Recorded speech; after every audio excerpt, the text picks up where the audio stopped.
प्रधानमंत्री की G7 शिखर सम्मेलन में भाग लेने के साथ ही जापान यात्रा संपन्न। भारत में अगले वर्ष आयोजित होने वाले शिखर सम्मेलन के लिए क्वाड नेताओं को किया आमंत्रित।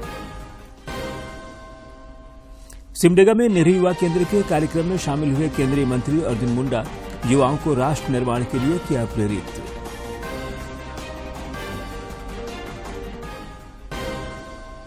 कृषि मंत्री बादल केरल दौरे पर, CIFT कोच्चि का किया भ्रमण, कहा मत्स्य के क्षेत्र में उन्नत तकनीक का होगा उपयोग। और नक्सलियों के खिलाफ अभियान में पुलिस को बड़ी सफलता। प्रतिबंधित उग्रवादी संगठन PLFI के सुप्रीमो दिनेश गोप नेपाल से गिरफ्तार।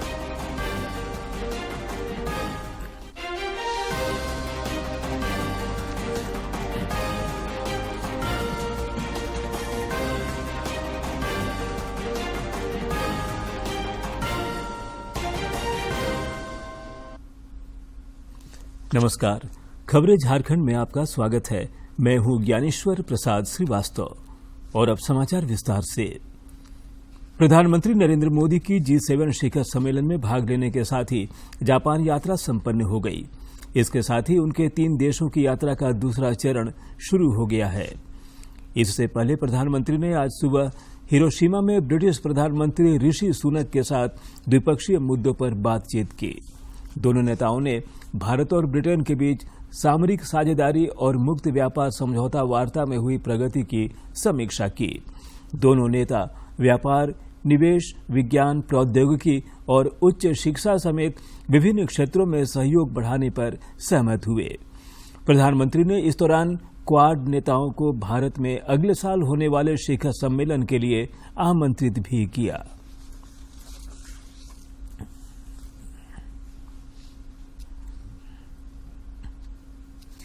जनजातीय मामलों के केंद्रीय मंत्री अर्जुन मुंडा इन दिनों झारखंड में हैं और वे केंद्र सरकार के 9 वर्ष की उपलब्धियों को जन जन तक पहुंचाने की मुहिम चला रहे हैं। इस सिलसिले में वे लगातार अपने संसदीय क्षेत्रों में भाजपा कार्य समिति की बैठक भी कर रहे हैं। आज उन्होंने सिमडेगा जिले में पार्टी नेताओं के साथ बैठक की और केंद्र में मोदी सरकार के 9 साल पूरे होने पर जिले में आयोजित होने वाले भावी कार्यक्रमों पर चर्चा की। उधर बोकारो जिले में भाजपा के प्रदेश अध्यक्ष दीपक प्रकाश ने पार्टी कार्य समिति की बैठक को संबोधित किया। इस दौरान संगठनात्मक विषयों पर चर्चा हुई। केंद्र सरकार के 9 वर्ष पूरे होने के उपलक्ष्य में चलाए जाने वाले जनसंपर्क महाअभियान की रूपरेखा भी बैठक में तैयार की गई।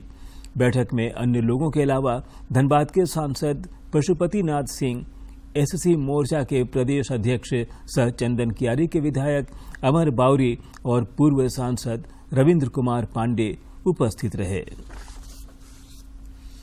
गोड्डा जिले में भी पार्टी कार्य समिति की बैठक आयोजित की गई। बैठक में पार्टी विधायक दल के नेता बाबूलाल मरांडी के अलावा सांसद निशिकांत दुबे और विधायक अनंत कुमार ओझा ने भी हिस्सा लिया। इस मौके पर श्री मरांडी ने कहा कि केंद्र सरकार के 9 वर्ष का कार्यकाल उपलब्धियों भरा रहा है।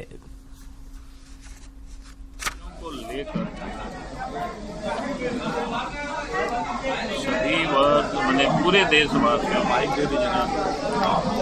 एक महाजनसंपर्क अभियान 30 मई से 30 जून तक ये चले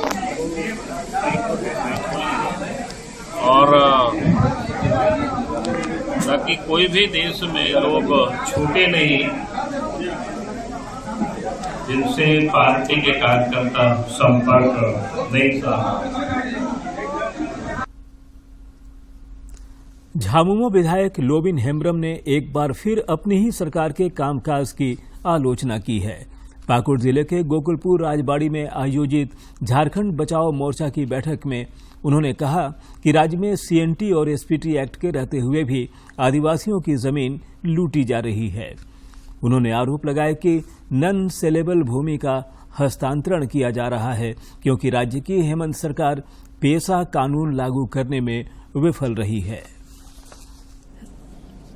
लूटा जा रहा है, एक प्रोसेस में गलत तरीके से ट्रांसफर हुआ है। ये नॉन सेलेबल जमीन है, ये ट्रांसफरेबल नहीं है। तो ये एक्ट रहने के बाद भी अगर यहाँ के आदिवासी यहाँ के जो मूलवासियों को जमीन खरीद फरोख्त हो तो फिर एसपीटी एक्ट का क्या मतलब है, सीएनटी एक्ट का क्या मतलब है। और ये चुनावी मुद्दा में भी था कि हमारी सरकार बनेगी तो हम एसपीटी एक्ट को सख्ती से लागू करेंगे। रांची के सांसद संजय सेठ ने राज्य में पानी बिजली की अपर्याप्त व्यवस्था पर राज्य सरकार की आलोचना की है। वे आज रांची में प्रेस कॉन्फ्रेंस आयोजित कर कहा कि राज्य में बिजली और पानी के लिए हाहाकार मचा है।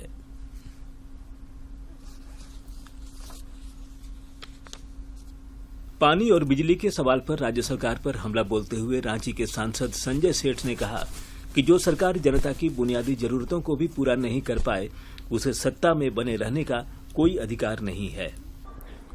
जब राज्य की जनता को आप बिजली और पानी नहीं दे सकते, सत्ता में बने रहने का अधिकार नहीं। और इसीलिए आज आप देखो हम प्रतीकात्मक रूप में ये ढिबरी लेके आए हैं, ये ढिबरी लेके आए हैं और आप देखो मैं ये पंखा भी लेके आया हूं, क्योंकि अब यही एक सहारा है। ढिबरी एक सहारा और ये हाथ का पंखा एक सहारा। गर्मी में क्या करेंगे। सांसद ने कुछ स्थानीय पार्षदों के साथ ढिबरी, मोमबत्ती, घड़ा और हाथों में बांस का पंखा लेकर राज्य की वर्तमान स्थिति को दर्शाने का प्रयास किया। उन्होंने कहा कि एक तरफ बिजली की कटौती से लोग परेशान हैं तो दूसरी ओर बिजली टैरिफ में बढ़ोतरी की तैयारी चल रही है। बिजली की आपूर्ति भयंकर रूप में आप कह सकते हो कि बच्चों की पढ़ाई, व्यापार, उद्योग सब चौपट हो रहे हैं। और आप तो नाटक कर रहे हो कि हम पूंजी निवेश कहीं यहां जा रहे हैं, यहां जा रहे हैं। जो यहां व्यापार, जो उद्योग है वो भागने के कगार पे, आप बिजली नहीं दे पा रहे हो। अब बिजली तो छोड़ दो, अभी 2 दिन पहले समाचार आया कि अब बिजली के दाम भी बढ़ा रहे हो आप। क्या स्थिति है। राज्य में इन दिनों गर्मी अपने चरम पर है। ऐसे में बिजली की कटौती से लोग परेशान हैं, साथ ही पेयजल संकट भी गहराता जा रहा है। रांची से प्रताप की रिपोर्ट। झारखंड मुक्ति मोर्चा ने 2000 रुपये के नोटों को चलन से हटाए जाने के फैसले को अव्यावहारिक बताया है। पार्टी के केंद्रीय महासचिव सुप्रियो भट्टाचार्य ने आज रांची में प्रेस कॉन्फ्रेंस आयोजित कर कहा कि केंद्र सरकार ने यह फैसला 4 राज्यों में होने वाले चुनाव को देखते हुए लिया है। जनजातीय मामलों के केंद्रीय मंत्री अर्जुन मुंडा ने आज सिमडेगा में नेहरू युवा केंद्र द्वारा आयोजित युवा उत्सव में भाग लिया। इस दौरान उन्होंने युवाओं का उत्साहवर्धन करते हुए उन्हें राष्ट्र निर्माण के लिए प्रेरित किया। श्री मुंडा ने केंद्र सरकार की उपलब्धियों का जिक्र करते हुए कहा कि आज युवाओं को आगे बढ़ने के लिए विभिन्न क्षेत्रों में कई अवसर दिए जा रहे हैं। किसी भी क्षेत्र में यदि आप जुड़ेंगे तो आपका योगदान है। इसलिए शिक्षा में, स्वास्थ्य में ज्यादा से ज्यादा जागरूकता फैलाएं, लोगों को आत्मनिर्भरशील बनाएं। आत्मनिर्भर भारत अभी मैं स्टॉल में देखते हुए आ रहा था, जिसका आज भी अपने अपने गांव में, अपने अपने क्षेत्रों में जिसका आधार कार्ड नहीं बना उसको आधार कार्ड बनवाइए, जिसका आयुष्मान कार्ड नहीं बना उसको आयुष्मान कार्ड बनवाइए, क्योंकि उसके माध्यम से उन्हें जो सुविधा मिलेगी वो सुविधा उनके जीवन के लिए बहुत महत्वपूर्ण है। झारखंड आंदोलन में महत्वपूर्ण भूमिका निभाने वाले पूर्व विधायक दुर्गा सोरेन की आज पुण्यतिथि है। इस मौके पर रांची के नामकोम स्थित स्वर्गीय दुर्गा सोरेन स्मारक पर मुख्यमंत्री हेमंत सोरेन ने माल्यार्पण किया और उनके प्रति श्रद्धांजलि अर्पित की। इस मौके पर राज्य के मंत्री हफीजुल हसन अंसारी और विधायक सीता सोरेन सहित कई गणमान्य लोग उपस्थित थे। इतने सारे हमारे लोग हैं कि हमें लगता है कि और इस विषय पर सरकार काम भी कर रही है कि अपने शहीदों को सम्मान हेतु राज्य में एक भव्य शहीद स्मारक बने और बहुत जल्द इस विषय पर हम लोग आपको कार्य योजना आपके समक्ष। इधर देश के पूर्व प्रधानमंत्री भारत रत्न स्वर्गीय राजीव गांधी की पुण्यतिथि पर रांची स्थित कांग्रेस मुख्यालय में श्रद्धांजलि सभा का आयोजन किया गया। इस दौरान पार्टी के प्रदेश अध्यक्ष राजेश ठाकुर और अन्य नेताओं ने उनके प्रति श्रद्धांजलि अर्पित की। और जो युवाओं को 18 वर्ष की उम्र में मताधिकार प्रयोग करने का जो उन्होंने अधिकार दिया था और लगातार देश क्या विश्व में शांति के लिए वो जाने जाते थे और आप सबको मालूम है कि इस तरह की घटना हुई और वो हमारे बीच नहीं रहे।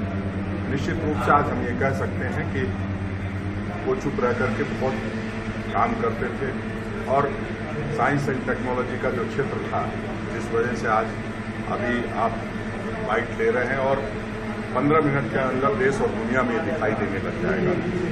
सूचना क्रांति के जनक राजीव गांधी जी लगातार इस प्रयास को कर रहे थे और करते करते उनका ये शहादत हो गई। राज्य के कृषि मंत्री बादल के नेतृत्व में एक कृषि विभाग की एक टीम इन दिनों केरल दौरे पर है। झारखंड में कृषि की नई तकनीक को लागू करने के लिए यह टीम अलग अलग कृषि संस्थानों का भ्रमण कर रही है। इस कड़ी में आज कृषि मंत्री ने विभागीय सचिव अबू बकर सिद्दीकी और अन्य पदाधिकारियों के साथ केंद्रीय मत्स्यिकी प्रौद्योगिकी संस्थान कोच्चि का दौरा किया। इस मौके पर कृषि मंत्री ने कहा कि केरल राज्य में कृषि, पशुपालन और मत्स्य के क्षेत्र में कई स्तरों पर कार्य किए गए हैं। हमारा प्रयास है कि केरल राज्य के उत्कृष्ट कृषि नीति और तकनीक को झारखंड में भी लागू किया जाए। रूप में से जाना जाता है और आकर पता चला कि हमारे देश में कितने बेहतर इंस्टीट्यूट सब हैं जिसको सभी स्टेट्स को यहाँ की टेक्नोलॉजी को अडॉप्ट करना चाहिए। इनसे बहुत कुछ लेने की ज़रूरत है जो कि यहाँ पर हमने फिशिंग टेक्नोलॉजीज को देखा, इंजीनियरिंग को देखा, माइक्रोबायोलॉजी सेक्शन को देखा, वैल्यू एडिशन के लिए जो टीम को देखा, जिस तरह के इम्प्लीमेंटेशन का प्रयास इन लोगों के द्वारा कराया जा रहा है। आज हम लोग जो CAFT है, जो central institute of fishing technology है, यहाँ पे भ्रमण किया। आप जानते हैं झारखंड में फिशिंग में काफ़ी संभावनाएं है, काफ़ी पोटेंशियल है। बिहार से अलग होने के बाद हमारा राज्य काफ़ी आगे बढ़ भी चुका है, लेकिन अभी हम लोग फिशिंग प्रोडक्शन में ऑलमोस्ट सरप्लस आ गया है। अभी हम लोग को उसको एक्सपोर्ट करने का, प्रोसेसिंग करने का, वैल्यू एडिशन करने का, ये सब डायरेक्शन में सोचने की ज़रूरत है। चतरा जिले में युवाओं को हुनरमंद बनाने के लिए कौशल भारत कुशल भारत योजना प्रारंभ की गई है। राज्य के श्रम एवं नियोजन मंत्री सत्यानंद भोक्ता ने आज इसका शुभारंभ किया। इस मौके पर उन्होंने कहा कि उनका लक्ष्य राज्य को विकास की ओर ले जाना है। उन्होंने बताया कि इस योजना का मुख्य उद्देश्य राज्य के युवाओं में कौशल विकास के लिए अवसर, स्थान और स्कोप बनाना है।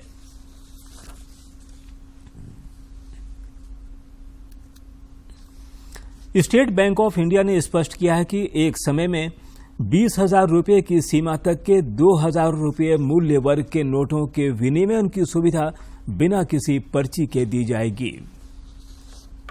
RBI की तरफ से ऐसा कोई भी दिशा निर्देश जारी नहीं किया गया है, इसलिए अब किसी भी तरह के फॉर्म की या स्लिप भरने की जरूरत नहीं होगी। केवल जो ग्राहक हैं, चाहे वो भले ही किसी ब्रांच के ग्राहक हो या न हो, कोई भी सामान्य व्यक्ति बैंक में जा करके 20,000 रुपए तक अपना जो नोट है उसके बदले दूसरे नोट, छोटे नोट हैं, वो प्राप्त कर सकता है।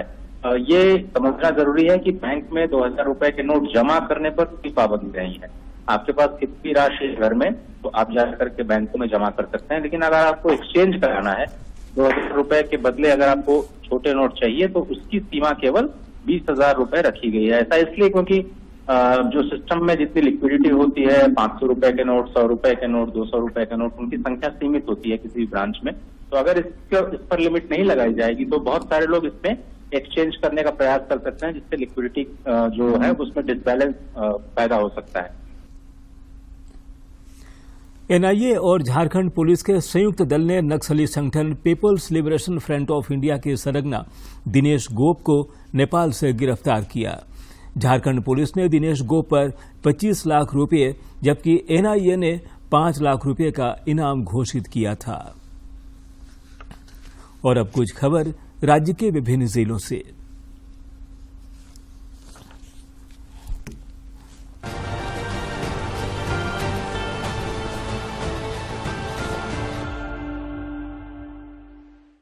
जमशेदपुर के सीताराम डेरा थाना अंतर्गत नया कोट के पास रहने वाली इति प्रधान पर उसके पति ललित प्रधान ने आज चापड़ से जानलेवा हमला किया।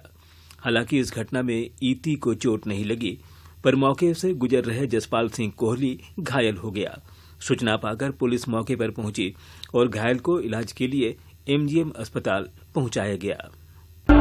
देश के 150 जिलों में कोडरमा भी ड्राई जोन के रूप में चिन्हित किया गया है। कोडरमा जिले में भीषण गर्मी के साथ जल संकट गहराने लगा है। नदी, तालाब और पोखरों के सूखने का सिलसिला बदस्तूर जारी है।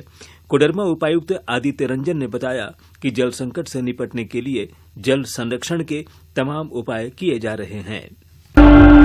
कोडरमा जिले के अलग अलग थाना क्षेत्रों से पिछले कुछ महीनों से हुए ट्रक चोरी के मामले का पुलिस ने उद्भेदन कर लिया है।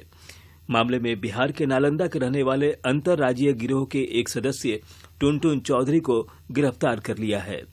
गिरफ्तार टुनटुन चौधरी ने अपने 2 सहयोगियों की मदद से कोडरमा, तिलैया और डोम चांच थाना क्षेत्र से 6 महीने में 5 ट्रक की चोरी की घटना को अंजाम दिया था। पाकुड़ जिले में नई पेंशन नीति के खिलाफ ईस्टर्न रेलवे मेंस यूनियन से जुड़े रेल कर्मियों ने उपवास रखकर 1 दिवसीय धरना दिया। यूनियन के शाखा अध्यक्ष कॉमरेड अखिलेश कुमार चौबे के नेतृत्व में रेल कर्मियों ने केंद्र सरकार एवं रेल प्रशासन के खिलाफ जमकर नारेबाजी की। पलामू जिले के छतरपुर थाना क्षेत्र में मेदिनीनगर औरंगाबाद मुख्य पथ पर कव्वल पुल के समीप अज्ञात हाइवा की टक्कर से एक बाइक सवार 8 वर्षीय बालक की घटनास्थल पर ही मौत हो गई। घटना के बाद स्थानीय लोगों ने मुख्य पथ को जाम कर दिया। पुलिस के समझाने बुझाने के बाद करीब 2 घंटे बाद सड़क को जाम मुक्त किया गया। एनटीपीसी पकरी बरवाडी कोयला खनन परियोजना के द्वारा स्वच्छता पखवाड़ा 2023 के 5वें दिन हजारीबाग स्थित बाल भवन में चित्रकला प्रतियोगिता और साफ सफाई अभियान चलाया गया। इस मौके पर बाल भवन के दर्जनों बच्चों ने अपनी प्रतिभा का प्रदर्शन करते हुए स्वच्छता से संबंधित कई तरह की तस्वीरें बनाई। झारखंड के श्रम, रोजगार, प्रशिक्षण एवं कौशल विकास मंत्री सत्यानंद भोक्ता हजारीबाग के आरोग्यम अस्पताल परिसर पहुंचे। उनके साथ उनके सुपुत्र विनोद भोक्ता भी थे। अस्पताल के निदेशक हर्ष अजमेरा एवं अस्पताल परिवार के सदस्यों ने फूलों का गुलदस्ता एवं शॉल ओढ़ाकर मंत्री का स्वागत किया। झारखंड के पर्यटन, खेलकूद, कला संस्कृति व युवा कार्य विभाग के मंत्री हफीजुल हसन और हज समिति झारखंड के अध्यक्ष डॉक्टर इरफान अंसारी ने कटरू स्थित हज हाउस में हज यात्रियों की परेशानी को लेकर बैठक की। मंत्री ने कहा कि रांची से 530 हज यात्री मदीना जाएंगे। हज यात्रियों से टिकट कन्फर्म करने के लिए आवेदन मांगा जाएगा। केंद्र सरकार के आवास एवं शहरी मामलों के मंत्रालय द्वारा मेरी लाइफ मेरा स्वच्छ शहर अभियान की शुरुआत की गई है। रांची नगर निगम क्षेत्र में कार्यक्रम की शुरुआत निगम कार्यालय से की गई। इस सिलसिले में कार्यालय में RRR केंद्र का उद्घाटन पद्मश्री मुकुंद नायक ने फीता काटकर किया। इस दौरान अपर प्रशासक कुंवर सिंह पाहन, उप प्रशासक रजनीश कुमार समेत निगम के अन्य पदाधिकारी मौजूद थे।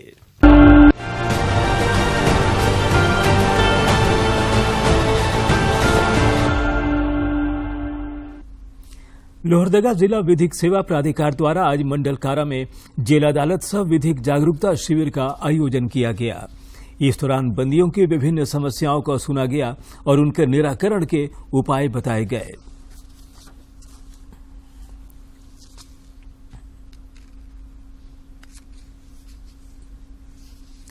गुमला जिले में ज्ञानदान अभियान के तहत आज महापुरुषों के नाम पर 4 पुस्तकालयों का शुभारंभ किया गया।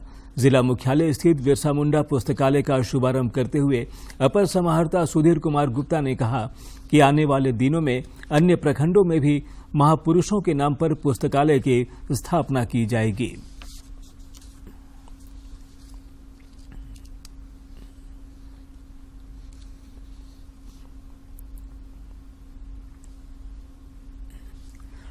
प्रधानमंत्री नरेंद्र मोदी 28 मई को मन की बात कार्यक्रम के जरिए देशवासियों के साथ अपने विचार साझा करेंगे।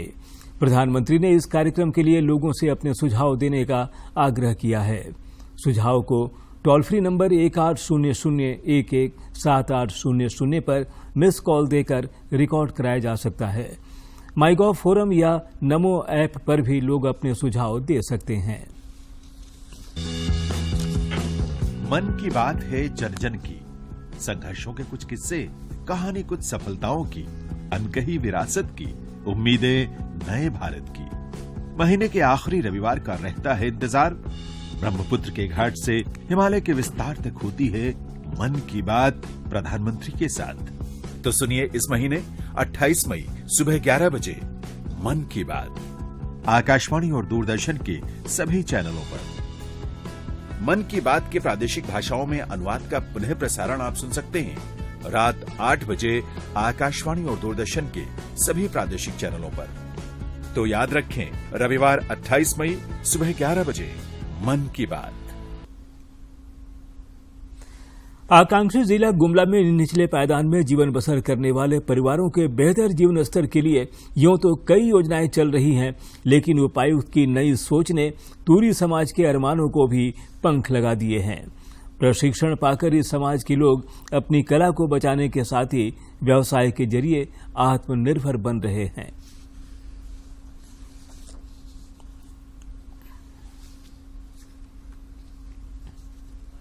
समाज के जीवन में बड़ा बदलाव आया है। जिला प्रशासन की पहल से इनकी पारंपरिक कला और फल फूल रही है। तूरी जाति की पारंपरिक कला को और समृद्ध करने के लिए वर्तमान बाजार में मांग के अनुसार उन्हें प्रशिक्षित किया गया, जिससे उनकी कार्यक्षमता दुगनी हुई और आमदनी 2.5 गुना। अगर हम बहुत कंजर्वेटिव अप्रोच भी ले तो भी हम कह सकते हैं कम से कम वो डबल तो जरूर कमा रहे हैं जो उनके पास्ट इनकम थे।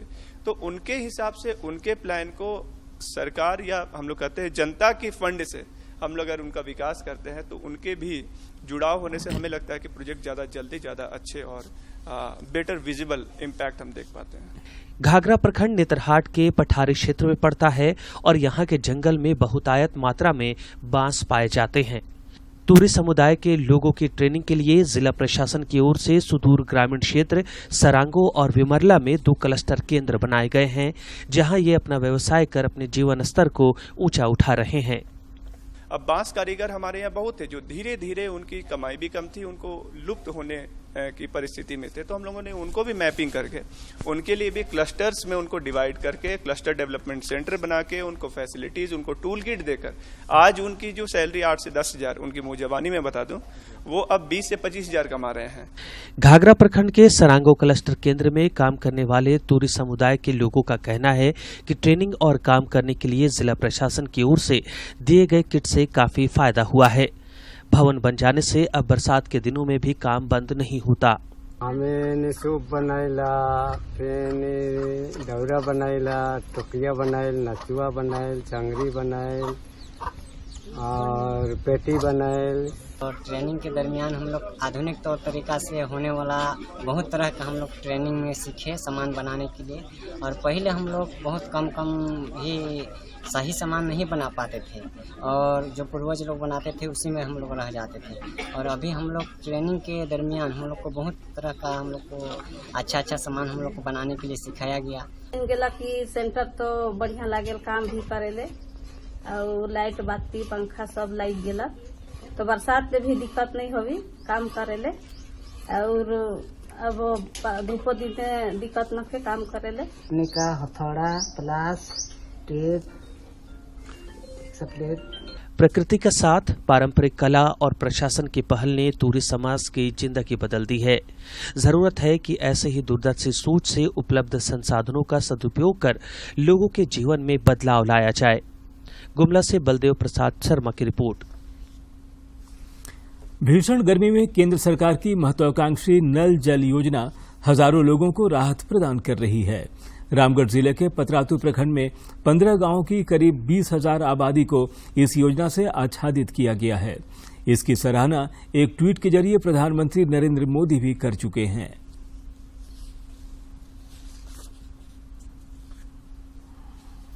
रामगढ़ जिले के पतरातू प्रखंड में नल जल योजना ग्रामीणों के लिए वरदान साबित हो रही है। पतरातू के ग्राम टोकी सूद में वाटर ट्रीटमेंट प्लांट का निर्माण कराया गया है। इस ट्रीटमेंट प्लांट में दामोदर नदी के दुर्गम रास्तों से जल लाया जाता है, जो काफी चुनौती भरा काम है क्योंकि यह इलाका पहले अति संवेदनशील था। ये योजना जो है हम लोग दामोदर रिवर बोलते हैं, दामोदर नदी से ला रहे हैं। इस दामोदर नदी से लाने में हम लोग को काफ़ी दिक्कतें भी आई, इसमें फॉरेस्ट भी आया, रेलवे भी आई, इसमें हम लोग को हर जगह परमिशन भी लेना पड़ा। परमिशन की वजह से थोड़ा मोड़ा हम लोग को बाधाएं भी आई, लेकिन हम लोग उसको बाधाएं को दूर करते हुए आज हम लोग इसको धरती पर पूरी तरह से खड़ा भी कर दिए हैं और यह योजना भी सुचारू रूप से चल रही है और बहुत ही सुंदर तरीके से चल भी रही है। टोकीसूद पेयजल आपूर्ति योजना से फिलहाल 15 गांव के 4000 घरों में पेयजल की आपूर्ति की जा रही है, जिससे 20,000 से ज्यादा ग्रामीण लाभान्वित हो रहे हैं। घर में शुद्ध जल पाकर ग्रामीण बेहद खुश हैं। हमारे पंचायत में कम से कम 11,000 लोगों को लाभान्वित हो रहा है और हमारे बगल के जो पंचायत है आपका साकुर पंचायत, उसमें कम से कम 7,07,000 और आपका तालाटाड़ पंचायत में 6,000 लोग लाभान्वित हो रहे हैं। हम प्रधानमंत्री को तहे दिल से धन्यवाद देते हैं कि इस योजना के लिए हमारे पंचायत के लिए जो किए हैं उनका हम ऋणी हैं और अगल बगल के 3 पंचायत जो भी है उनका भी हम ऋणी हैं। प्रधानमंत्री तरफ से जो पानी का हम लोग को जो दिक्कत था, बहुत बड़ा दिक्कत हम लोग को कि गर्मी का समय में हम लोग एक एक बूंद पानी के लिए तरसते थे, लेकिन आज ऐसा हुआ कि हम लोग को पूरा पंचायत में पंचायत में पानी का नल घर घर घुस गया है, कोई दिक्कत नहीं है। इस योजना ने महिलाओं को भी खासा सहूलियत प्रदान की है। ग्रामीण महिलाओं के साथ साथ छात्राएं भी इससे बेहद उत्साहित हैं।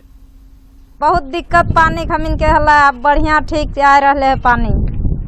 तो हम लोग कुआं चूहा नदी से पानी लाते थे, आज हमारे गांव में पानी आने के कारण हम घर में ही सारा चीज कर रहे हैं। आने के कारण हम खाना उसी से बनाते, पीते हैं उसी से, कपड़ा भी उसी से साफ करते हैं, सारा चीज आज हमारे गांव में पानी। आज हम नरेंद्र मोदी को तहे दिल से शुक्रिया अदा करना चाहते हैं, धन्यवाद देना चाहते हैं कि हमारे गांवों तक पानी पहुंचाए। हर घर नल योजना का उद्देश्य देश के प्रत्येक ग्रामीण इलाकों के हर घर में पीने का स्वच्छ पानी उपलब्ध करवाना है। केंद्र सरकार द्वारा वर्ष 2024 तक इस योजना के माध्यम से प्रत्येक घर तक पीने के पानी का कनेक्शन उपलब्ध कराने का लक्ष्य रखा गया है। रामगढ़ से के तिवारी की रिपोर्ट।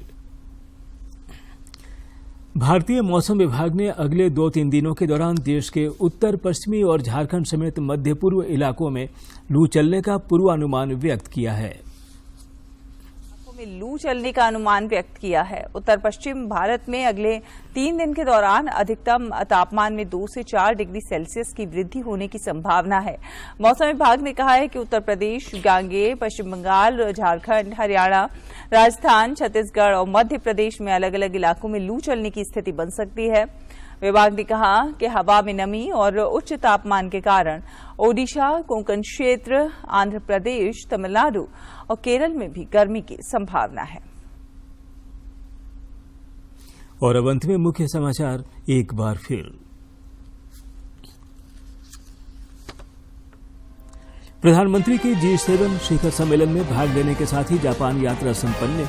भारत में अगले वर्ष आयोजित होने वाले शिखर सम्मेलन के लिए क्वाड नेताओं को किया आमंत्रित। सिमडेगा में नेहरू युवा केंद्र के कार्यक्रम में शामिल हुए केंद्रीय मंत्री अर्जुन मुंडा युवाओं को राष्ट्र निर्माण के लिए किया प्रेरित।